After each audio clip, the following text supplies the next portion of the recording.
There are sounds you never forget. The click of a door locking from the inside when you're the one who's supposed to have the key. The sound of your own breath held so still, so quiet that you start to wonder if you've forgotten how to breathe normally at all. I remember the sound of my uncle's truck pulling into our driveway on a Sunday morning in October.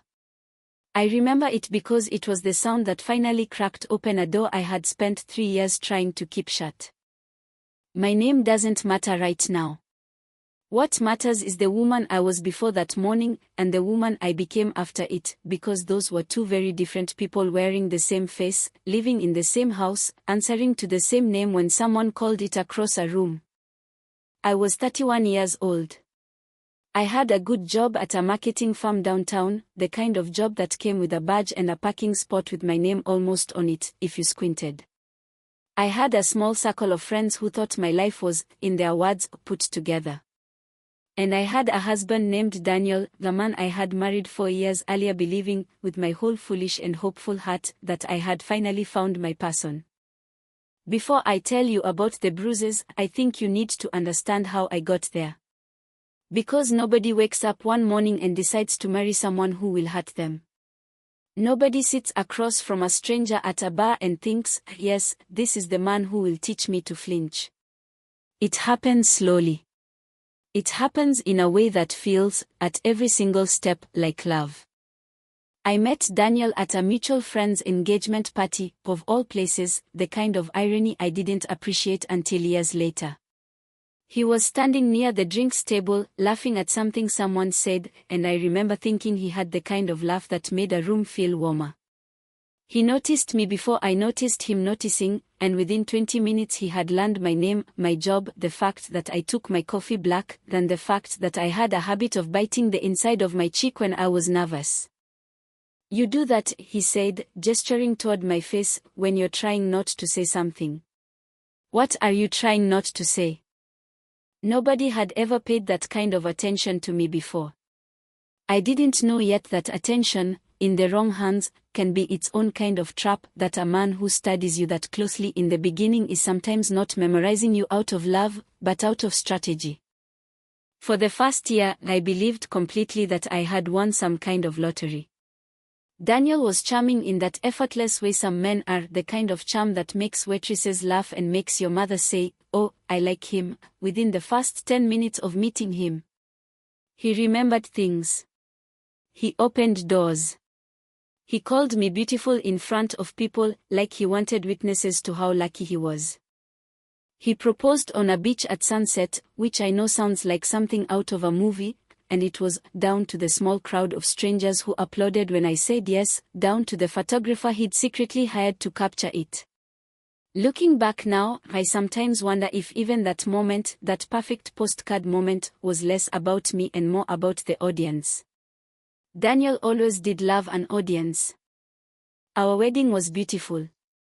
My mother, who was still alive then, cried through the whole ceremony, and told me afterward, holding both my hands in hers, that she had never seen me look so happy. I believed her. I believed it myself.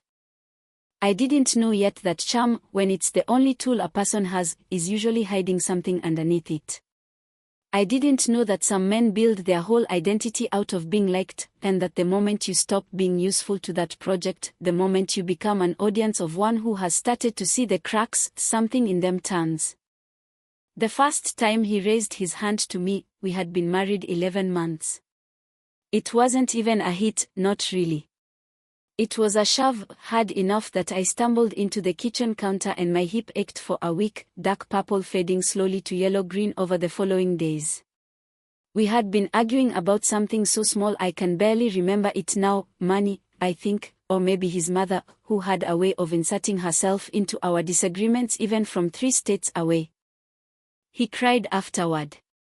He sat on our bathroom floor with his head in his hands and told me he didn't know what came over him, that work had been unbearable, that his father used to do the same thing to his mother and he had sworn his whole life he would never become that man, and now look at him, look what he'd done, he was disgusting, he didn't deserve me. I held him that night. I held the man who had just shoved me into a counter, and I comforted him, because his pain seemed, in that moment, larger and more urgent than mine.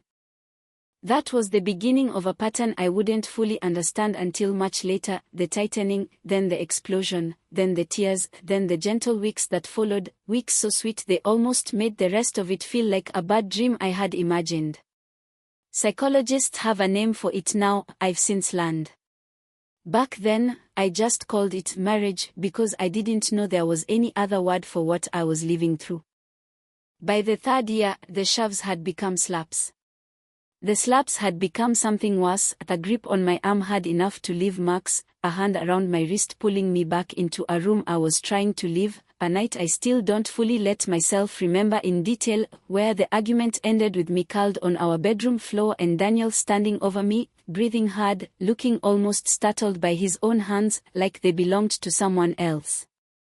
And the bruises had become something I was an expert at hiding.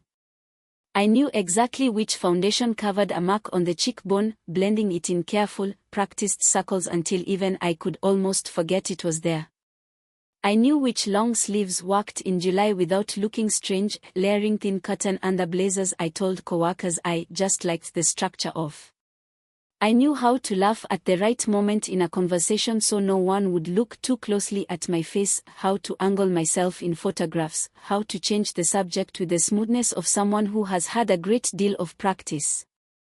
I told myself I was protecting my family from worry. I told myself I was protecting Daniel from judgment because surely, the good months meant something, surely the man who wrote me sweet notes and left them on the bathroom mirror was the real Daniel, and the other one was some kind of aberration I could love him out of if I just tried hard enough, stayed patient enough, gave enough of myself away. What I was actually doing, though I couldn't see it then, was protecting the lie that my life was fine. My mother had passed away 2 years into the marriage, a sudden heart attack that took her in her sleep, mercifully painless, the doctors said, though nothing about losing her felt merciful to me. My father lived 3 states away with his second wife and called twice a month, always in a hurry, always distracted, love present but thin, stretched over the distance like a signal losing strength. My younger brother lived overseas for work and we spoke mostly in scattered texts. So the person who noticed things about me, really noticed, the way only someone who has watched you grow up can notice, was my Uncle Robert. Uncle Robert was my mother's older brother, a quiet man who had never married, who spent his weekends fixing up an old truck in his garage and reading Western novels on his porch with a cup of black coffee going cold beside him. He wasn't the type to ask a lot of questions. He wasn't the type for long conversations about feelings. But he was the type to see things other people missed, and he had loved my mother fiercely, which meant, by extension, he loved me the same way, in his own steady, unspoken manner. I hadn't seen him in almost 2 months before that October morning, a gap that felt normal at the time, but which I now understand was part of a larger pattern. Daniel had a way of filling our weekends with obligations, family dinners on his side, work events he insisted I attend, small excuses that, added together, meant fewer and fewer visits to the people who might have noticed something was wrong. I didn't recognize it as isolation while it was happening. It felt, at the time, like simply being busy. That Sunday morning, Uncle Robert came by unannounced to drop off a toolbox I had borrowed from him months earlier and forgotten to return, a small, ordinary errand that would end up changing the entire shape of my life. I remember opening the door in a long-sleeved cardigan, even though it was warm outside for October, my hair falling forward to shadow the left side of my face out of a habit I didn't even register anymore. I had stopped noticing myself doing these things. They had become as automatic as blinking.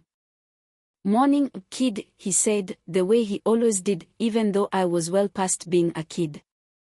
I smiled and reached for the toolbox, and that's when the sleeve of my cardigan slid up just an inch too far, just long enough for him to see the mark circling my wrist, the unmistakable shape of fingers that had gripped too hard, too recently for it to have faded into something explainable. Daniel had grabbed me 2 nights earlier, trying to stop me from walking out of a room mid-argument, his fingers closing around my wrist with a force that had left me gasping, 4 distinct bruises already deepening from red to a darker, angrier purple. I saw the exact second my uncle's face changed. He didn't say anything right away. He just looked at my wrist, and then he looked at my eyes, then something passed between us that no words could have carried faster or heavier. My uncle had spent his whole life reading people the way other men read weather patterns before a storm. He knew. "Where's Daniel?" he said. Not a question. A demand dressed up as a sentence. And that was the moment everything I had spent 3 years building, the silence, the excuses, the careful architecture of a lie I told to protect a marriage that had never once protected me, began, quietly and irreversibly, to fall apart. I want to tell you that I broke down right there on the porch and told him everything. I didn't. I was too well trained in my own survival. I stammered something about a boxing class I'd started, some nonsense about grip exercises, some explanation that even I didn't believe as it left my mouth. Uncle Robert didn't argue with me. He just nodded slowly, in a way that told me he wasn't buying a single word, and he said, "All right. I'll come back Tuesday for the toolbox talk. You come see me before that, if you need to." Then he left. And I stood in that doorway for a long time after his truck disappeared down the street, my wrist still exposed, feeling more seen, and more terrified of being seen, than I had in years. Because I knew my uncle. I knew that a man like that doesn't let something like this simply pass. And somewhere underneath the fear that clawed at my chest that morning, there was something else too. Something smaller. Something I hadn't felt in a long time. Something that almost felt like hope. I went back inside and sat at our kitchen table for a long time, staring at nothing, replaying the look on his face over and over. When Daniel came home that evening from a work event, cheerful, smelling faintly of someone else's cologne mixed with his own, a detail I noticed and then, out of habit, pushed away without examining, he asked me how my day had been. "Fine," I said. Uncle Robert stopped by. Dropped off the toolbox. I watched him carefully as I said it, and I saw the flicker, quick as a struck match, cross his face before he smoothed it back into pleasant neutrality. "That's nice," he said, and reached for the remote, and the evening continued as though nothing at all had shifted. But I didn't yet know what that small, quiet hope would cost. I didn't know that in the days that followed, the quiet unraveling of my carefully hidden life would set into motion a chain of events that would end with my husband, the man who once called me the love of his life, who had proposed on a beach at sunset with strangers applauding, on his knees, begging, while everything he had built on top of my silence came crashing down around him. That story is still ahead of us. But first, you need to understand exactly how deep the lie went, and exactly how far Daniel was willing to go to keep it buried, because the days between that Sunday morning and the Tuesday my uncle returned were some of the longest, strangest days of my entire marriage. The truth about living with a man like Daniel is that outsiders rarely see the whole picture, because he was two different people depending on who was in the room. To his coworkers, he was the guy who brought donuts on Fridays and remembered everyone's birthday. To my friends, he was the husband who still opened car doors, which they'd sigh about like it was some rare and precious thing in a world full of men who didn't. To my father, on the few visits we made, he was polite almost to the point of performance, refilling drinks, asking about golf, laughing at jokes that weren't funny, the model son-in-law from a catalogue. And to me, behind our closed front door, he was someone else entirely. A man whose moods I had learned to read the way sailors read the sky before a storm, a tightness around his jaw, a particular silence at dinner, the way he'd set his phone down just a little too hard on the counter. I had become fluent in a language made entirely of warning signs, and I had gotten very good, over 3 years, at making myself small and quiet and agreeable whenever that language started up. I want to be honest with you about something, because I think it matters. I stayed for a long time not because I was foolish and not because I didn't understand what was happening to me. I stayed because living felt, in that fog, more dangerous than staying. I stayed because he told me, more times than I can count, that no one would ever believe sweet, charming Daniel could be the man I described, that I would look unstable, jealous, dramatic, and he would simply look wounded and confused, the good husband bewildered by his troubled wife. I stayed because somewhere along the way, I had started to believe that too. There was a woman at my office, Sarah, who worked 2 desks down from me and had become, over the years, one of the few people I trusted with fragments of the truth. Not the whole truth, never the whole truth, but fragments. Daniel and I had a rough night, I'd say sometimes, vague enough to be dismissed as ordinary marital friction.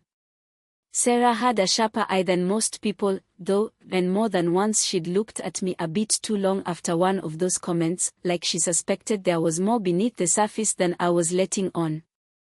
6 months before my uncle saw the bruise on my wrist, Sarah had asked me directly, during a quiet moment in the break room, "Is everything okay at home?" "Really okay?" I remember the exact way my chest tightened at that question, how close I came to telling her everything, how the words rose up in my throat and then, at the last second, retreated. "We are just going through a hard patch," I said instead. "Aren't all marriages?" She didn't push. I've since forgiven her for that, though for a while I resented it, unfairly, because the truth is I hadn't given her anything real enough to push against. I had built my silence too carefully for even someone paying close attention to break through it. After my uncle saw the bruise on my wrist, something in the house shifted immediately, even before Uncle Robert came back that Tuesday like he'd promised. Daniel noticed the shift in me fast, the tension in my shoulders, the way I couldn't quite meet his eyes at dinner, the way I flinched slightly when he reached across the table for the salt. He was perceptive in that specific, self-serving way that abusers often are, not perceptive about my feelings, but perceptive about threats to his control.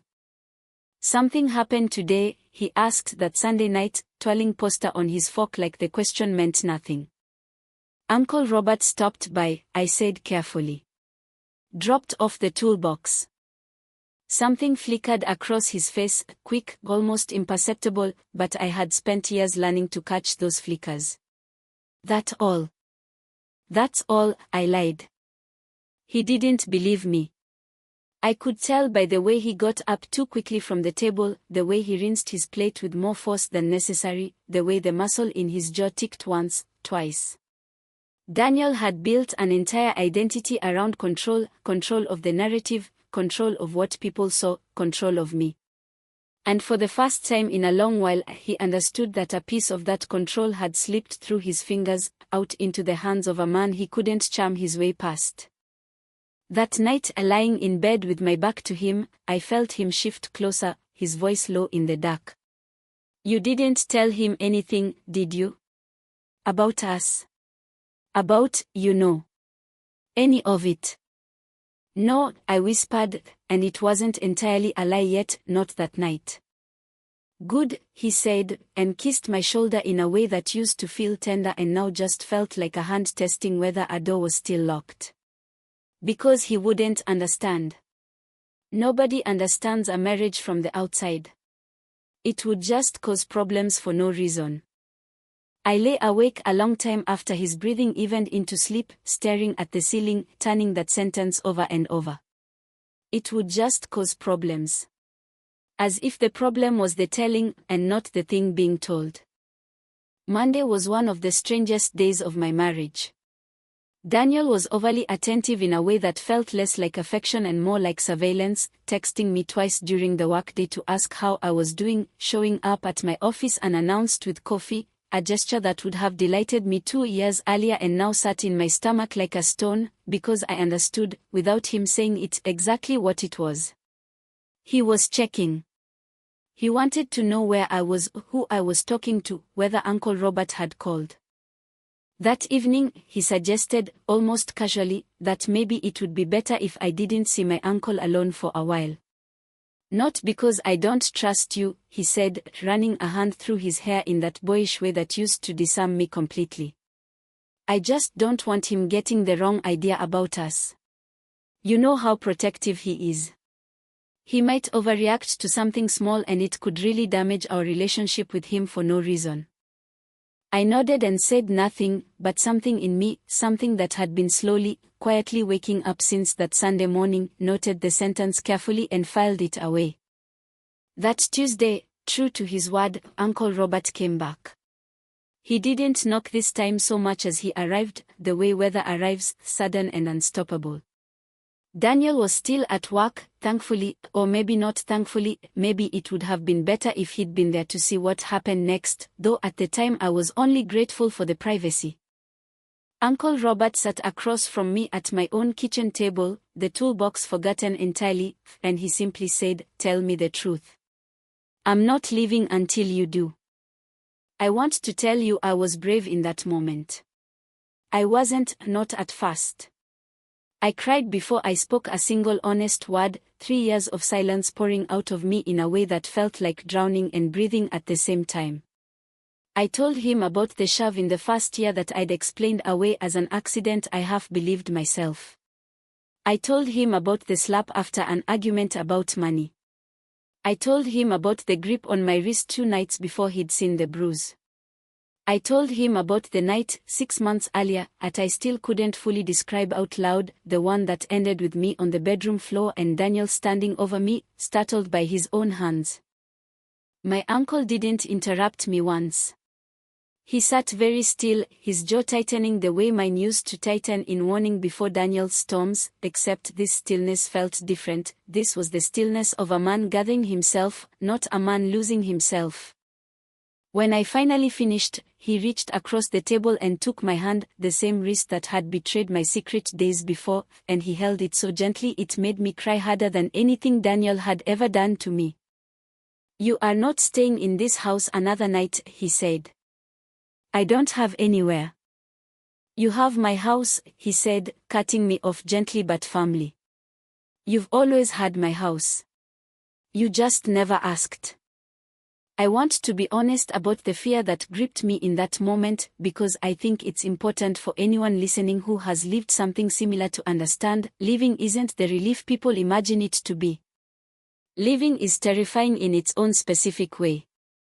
I had spent 3 years building a life around managing Daniel's moods, and the idea of stepping outside that structure, however painful it was, felt like stepping off a cliff into open air with no idea what waited below. I thought about our finances, tangled together in joint accounts. I thought about our friends, most of whom were really his friends by then, slowly acquired over years while my own circle had quietly shrunk.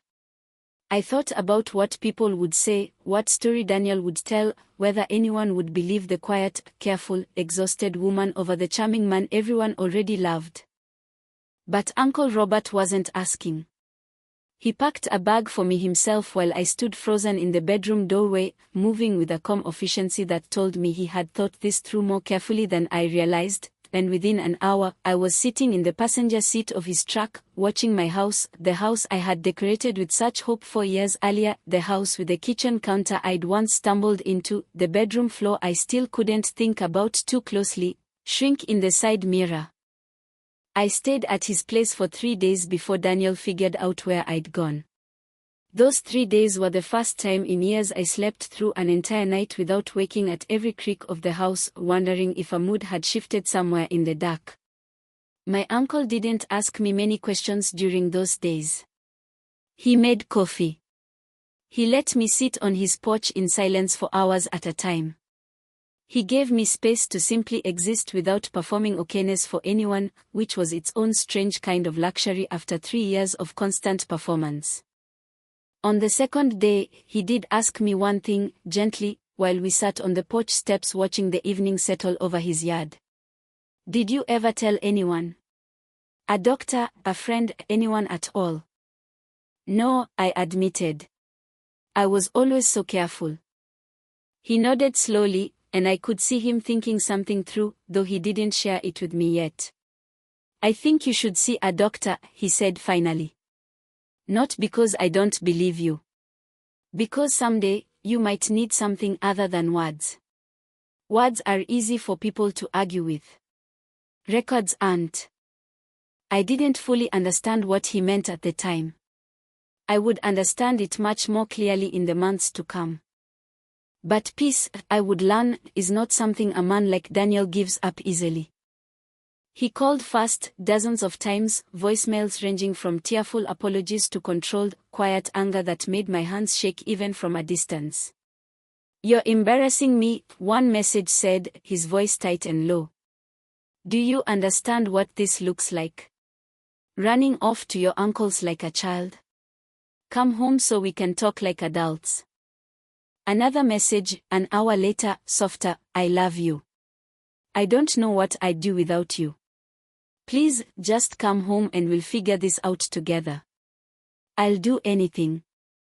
When calls didn't work, he showed up at my uncle's house on the fourth night, standing in the driveway under the porch light, looking, I'll admit, exactly like the man I fell in love with, soft eyes, trembling voice, every practiced gesture of remorse he had ever used on me before.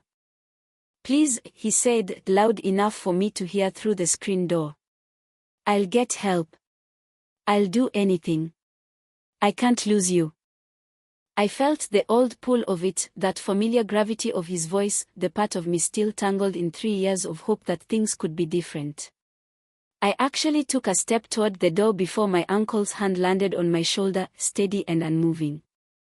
"You don't owe him a conversation," he said quietly. "Not tonight. Not like this." I stopped where I was, and I remembered something he'd said to me earlier that week, something that had lodged itself permanently in my chest. "Love doesn't leave bruises," he'd told me. "Whatever this is, whatever he calls it, it was never love." Daniel didn't get an answer from me that night. He got silence, and a closed door, and my uncle standing on the porch behind me like a wall Daniel could no longer talk his way through. I watched through the window as Daniel stood in the driveway for a long moment, staring at the closed door, before finally turning and walking back to his car. Just before he got in, he looked up, right at the window where I was standing, though I don't think he could actually see me in the dark house. Then something in his expression shifted from pleading to something colder, something calculating, before he disappeared into the driver's seat and pulled away.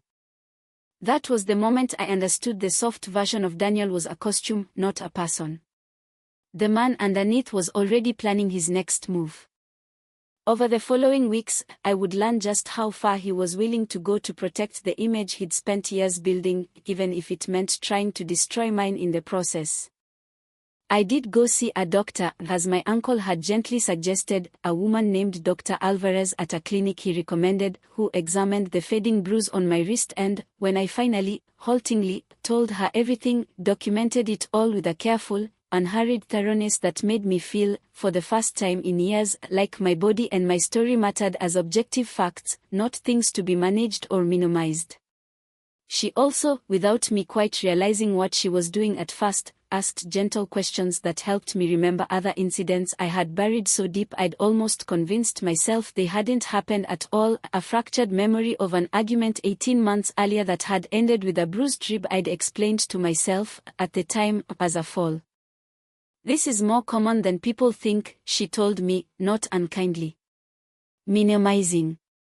Explaining things away. It's not weakness. It's survival."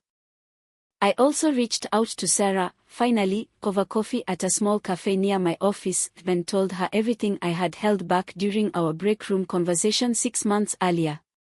She cried. She apologized for not pushing harder back then, and I told her, honestly, that there was nothing she could have done, that I hadn't been ready to be pushed. But she believed me instantly and completely, without a flicker of doubt, and something about that unconditional belief cracked something open in me that I hadn't realized was still sealed shut. "Whatever you need," she said, gripping my hand across the table. "Whatever you need, I'm here." Meanwhile, Daniel began his campaign in earnest. I heard about it secondhand at first, a mutual friend mentioning, carefully, almost apologetically, that Daniel had told people I'd left him out of nowhere, that I was going through something, that he was worried about my mental health, and hoped I would get the help I needed. It was subtle at first, delivered with just the right amount of concerned confusion, a performance so smooth I almost admired it, in a sick sort of way, even as it made my stomach turn. He reached out to my father, too, calling him directly and painting himself as the wounded, patient husband, hinting that I had always been a bit unstable, that my mother's death had changed something in me that he'd been quietly worried about for years. My father, to his credit, called me directly afterward instead of simply believing Daniel's version, but I could hear the uncertainty in his voice, the way even a father's love can be muddied by a convincing enough performance from the other side. "He says you left suddenly," my father said carefully. "Is everything okay? Are you safe?" "I'm safe now," I told him. "I wasn't before. I'll explain everything. I promise." That conversation was one of the hardest of my life, not because my father doubted me exactly, but because I understood, in that moment, exactly how much work Daniel was willing to put into controlling a story that wasn't even his to tell. If he was willing to call my own father and plant seeds of doubt about my stability, I understood there was no line he wouldn't cross to protect his image.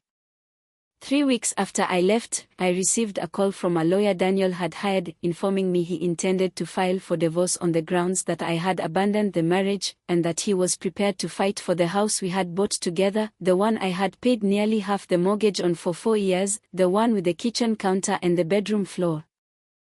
I remember sitting in my uncle's kitchen with the phone still warm in my hand, feeling something shift inside me. Not fear this time. Something colder, steadier, something that felt, for the first time in a long while, like my own. "He wants to fight," I said. Uncle Robert looked at me for a long moment, and then he said something I'll never forget. "Then let's give him a fight he can't win." What followed wasn't going to be revenge in the way movies show it, no shouting matches, no dramatic confrontations in parking lots. It was going to be something quieter, and in its own way, far more devastating to a man like Daniel, because it would strip away the one thing he had always relied on, the story he told about himself. And I was, for the first time in 3 years, ready to make sure everyone finally had the true one. Here is something no one tells you about men like Daniel: when they lose control over you, they don't simply let go. They panic. And panic makes people reckless in ways that often expose exactly who they've been all along. With the medical records Dr. Alvarez had carefully documented, along with photographs I hadn't even realized I'd been unconsciously saving in a locked folder on my phone over the years, evidence I never planned to use, only kept as some instinctive form of self-protection, dated and time-stamped without me ever fully admitting to myself why I was doing it, I retained my own lawyer. A woman named Patricia, sharp and unshakable, recommended by Sarah's cousin who had gone through something similar years earlier. Patricia looked at everything I brought her, laid it all out across her desk in careful, methodical rows, and said simply, "You have more than enough. He's the one who should be afraid." The divorce hearing was scheduled for the following spring, which meant months of preparation, months of depositions, months of Daniel's lawyer trying, over and over, to find cracks in a story that had none, because unlike Daniel, I wasn't performing. I was simply telling the truth, over and over, in as many rooms as they needed me to tell it. In the months leading up to the hearing, Daniel's carefully built image began to crack in ways he couldn't control. Mutual friends, once told a curated version of events, began hearing the other side, not from me, because I stayed quiet through most of it, focused on the legal process rather than public opinion, but from my uncle, who calmly, without exaggeration, told the truth to anyone who asked why I had really left. There was no need to embellish. The truth, laid out plainly, was damning enough on its own. His co-workers, who had known him as the donut-bringing, charming guy in the office, began to hear whispers too. Sarah, it turned out, wasn't the only person who had noticed small, troubling things over the years and simply hadn't known what to do with the observations at the time. A woman from Daniel's own office, someone I'd met only a handful of times at company events, reached out to me quietly during that period, telling me she'd once seen him grab my arm hard enough at a holiday party to leave a mark, and had spent months afterward wondering if she should have said something. "I'm sorry I didn't," she told me. I told myself it wasn't my business.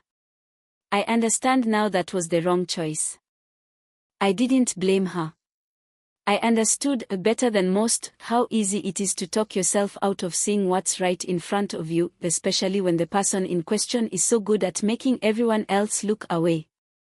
But the detail that changed everything, the detail that finally, completely dismantled whatever remained of Daniel's careful image, came out almost by accident during the deposition process, when Patricia's investigator, digging into financial records as part of standard divorce proceedings, discovered a pattern of hotel charges and gift purchases that didn't line up with anything Daniel had told me, or told anyone else, over the past year and a half.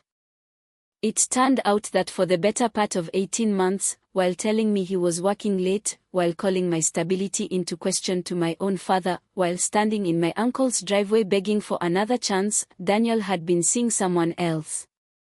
A woman from a client company he worked with regularly, someone he'd met at a conference and quietly, carefully built a second life around, hidden in the same shadows he'd taught me to hide my bruises in. I want to be honest with you, finding this out didn't devastate me the way it might have a year earlier. By that point, so much of the illusion had already crumbled that this felt less like a fresh wound and more like a final confirmation of something I had already, on some level, understood, that Daniel had never really loved anyone the way he claimed to. He had loved the performance of being loved. He had loved control. And when either of those things slipped away from him, with me, and apparently with her too, eventually, he reached for whatever cruelty was necessary to try to get them back. The affair became relevant in the proceedings, not because infidelity was the central issue, the abuse always was, but because it further unraveled the narrative Daniel had spent months building about being the wounded, abandoned husband. It's difficult to maintain the story of a devoted, confused man left behind by an unstable wife when evidence surfaces of a parallel relationship conducted in careful secrecy for a year and a half. I sat across from Daniel at the mediation table on the day everything finally came together, my uncle waiting just outside the room because he wasn't legally allowed inside, but I felt his presence anyway, steady as it had been every day since that October morning on the porch. Daniel's lawyer tried, at first, to push the narrative of mutual conflict, of two people who simply grew apart. But Patricia laid out the medical records, the photographs, the timeline, the financial evidence, piece by piece, with the composition of someone who had done this many times before and knew exactly how much weight quiet evidence could carry. I watched something break in Daniel's face as it became clear the version of events he had spent months constructing was collapsing in real time, in front of the very people whose approval he had always needed most. His own lawyer's expression shifted, subtly, from confident to careful, the look of a man realizing his client had not given him the full picture. He didn't scream. He didn't argue. He simply looked at me, really looked at me, maybe for the first time in years, and for a moment I saw something close to the man I first fell in love with, stripped now of all his charm, all his control, nothing left underneath but fear. "Please," he said quietly, so quietly only I could hear it, his composure finally, completely gone. "Don't do this to me. I'll lose everything. My job, please. I made mistakes, but I never meant for it to go this far." I thought about all the nights I had whispered variations of that same word to him, please, please stop, please don't, and how those pleas had meant nothing to him then, how he'd stood over me on our bedroom floor, breathing hard, as though my begging were background noise to whatever he was working through internally. I thought about the fingerprint bruises hidden under long sleeves in July. I thought about the 3 years I spent making myself smaller so his temper would have less to grab onto. I thought about the phone call to my father, the quiet campaign to make me look unstable, the careful, deliberate cruelty of a man trying to steal my credibility because he could no longer steal my silence. I'm not doing anything to you, Daniel, I said finally, my voice steadier than I expected it to be, steadier than I'd ever managed to sound in 4 years of marriage. You did this. Every part of it. I'm just done hiding it for you. He didn't have a response to that. For possibly the first time since I'd known him, Daniel had nothing charming to say, no story to spin, no soft eyes that could talk his way past what had already been laid bare on the table between us. The settlement that followed gave me the house, the fair division of everything we had built together, and something I hadn't expected to feel quite so strongly, a legal record, permanent and undeniable, of exactly what those 4 years had actually been. Not the story Daniel told at parties. The truth, documented, signed, and sealed into something no future version of him could quietly rewrite. Word of the affair, combined with everything else, moved quickly through the circle of mutual friends and eventually, inevitably, through his workplace.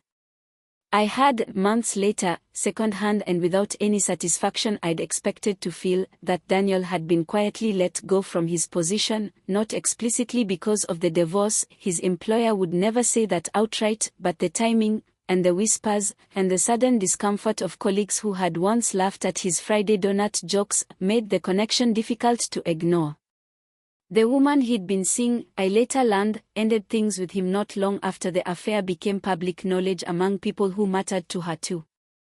The charming man who had built an entire identity around being liked found himself, for the first time in his adult life, without an audience willing to applaud.